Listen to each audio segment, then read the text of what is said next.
നമസ്കാരം. നിങ്ങളുടെ നാളെയിലേക്ക് എല്ലാവർക്കും സ്വാഗതം. ഞാൻ ഡോക്ടർ ഷാജി കെ നായർ, സൂര്യദേവമഠം കുബേരാശ്രമം മഠാധിപതിയും തേജസ് ഫെങ്ഷി ഡയറക്ടറുമാണ്. ഇന്ന് സൂര്യദേവമഠം കുബേരാശ്രമത്തിൽ കുബേരപൂജ നടക്കുന്നതാണ്.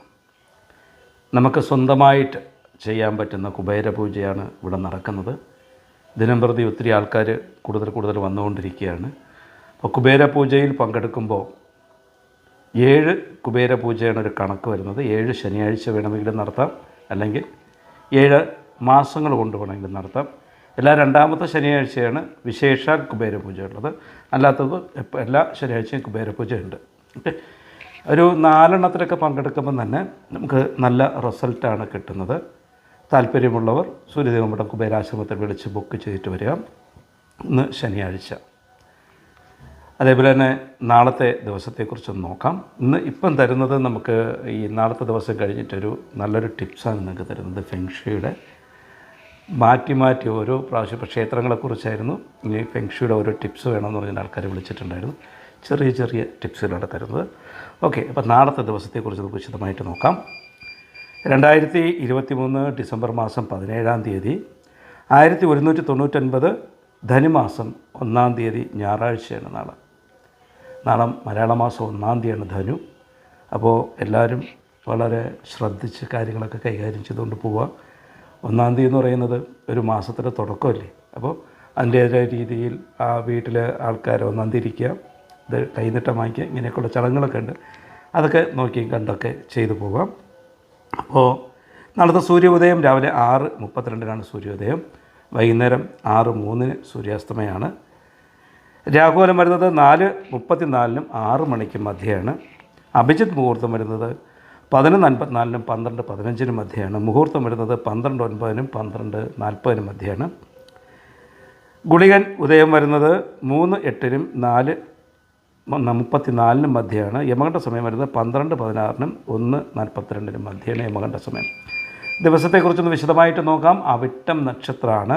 എല്ലാ ശുഭകർമ്മങ്ങൾക്കും ഉത്തമമായിട്ടുള്ളൊരു നക്ഷത്രമാണ്. നാളെ എന്ത് കാര്യങ്ങൾ വേണോ ചെയ്യാൻ പറ്റിയിട്ടുള്ള ദിവസമാണ്. ഉപനയനത്തിനും അങ്ങനെയുള്ള കാര്യങ്ങളെല്ലാം ചെയ്യാം. എല്ലാ ശുഭകർമ്മങ്ങൾക്കും വളരെ നല്ലൊരു ദിവസമാണ്. വീട് മാറുവാനൊക്കെ ഉദ്ദേശിക്കുന്ന ആൾക്കാർക്ക് നാളെ വീട് വാങ്ങാം. വാഹനങ്ങൾ വാങ്ങുവാൻ ഉദ്ദേശിക്കുന്ന ആൾക്ക് വാഹനങ്ങൾ വാങ്ങുകയോ വിൽക്കുകയൊക്കെ ചെയ്യാം.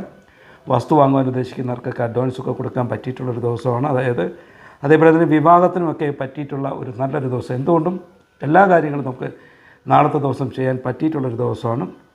അത്യുത്തമമായിട്ടുള്ളൊരു ദിവസമാണ് നാളെ 1-ാം തീയതി കൂടെയാണ്. അതുകൊണ്ട് ഏറ്റവും നല്ലതാണ്.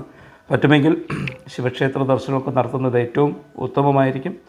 നാളത്തെ ദിവസം ശിവക്ഷേത്ര ദർശനം നടത്തിയാൽ ഏറ്റവും നല്ലതാണ്. അപ്പം ക്ഷേത്ര ദർശനങ്ങളൊക്കെ നടത്തുക. അപ്പോൾ നാളത്തേക്ക് മൃത്യുദോഷം എന്തെങ്കിലും ഉണ്ടോ എന്ന് നോക്കാം. പിണ്ടതൂർ ദോഷം, വസുപഞ്ചക ദോഷം, കരിനാൾ ദോഷം, ബലിനക്ഷ ദോഷം, അകന്നാൾ ദോഷം എന്നിവയിൽ വസുപഞ്ചക ദോഷമുണ്ട്. വസുപഞ്ചക ദോഷം അവിട്ടം 1-ാം പാദത്തിലാണ് വസുപഞ്ചക ദോഷമുള്ളത്. വസുപഞ്ചക ദോഷമൊക്കെ ഒന്ന് ശ്രദ്ധിച്ച് കൈകാര്യം ചെയ്യുന്നത്. വസുപഞ്ചകം 5 എന്നൊക്കെയാണ് അതിൻ്റെ അർത്ഥം വരുന്നത്.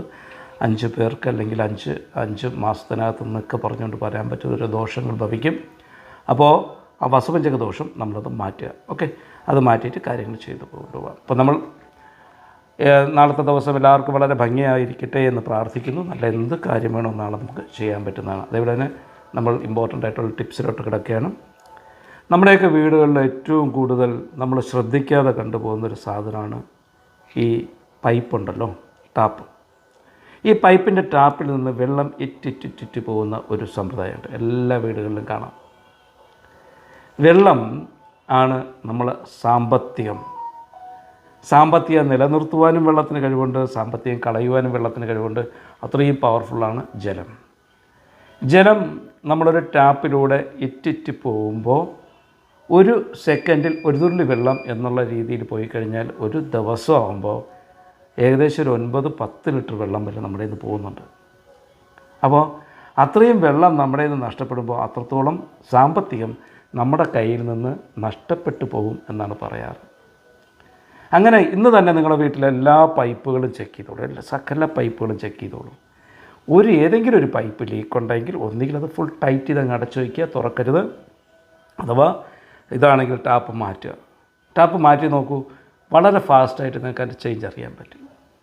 ചെയ്ത് നോക്കൂ.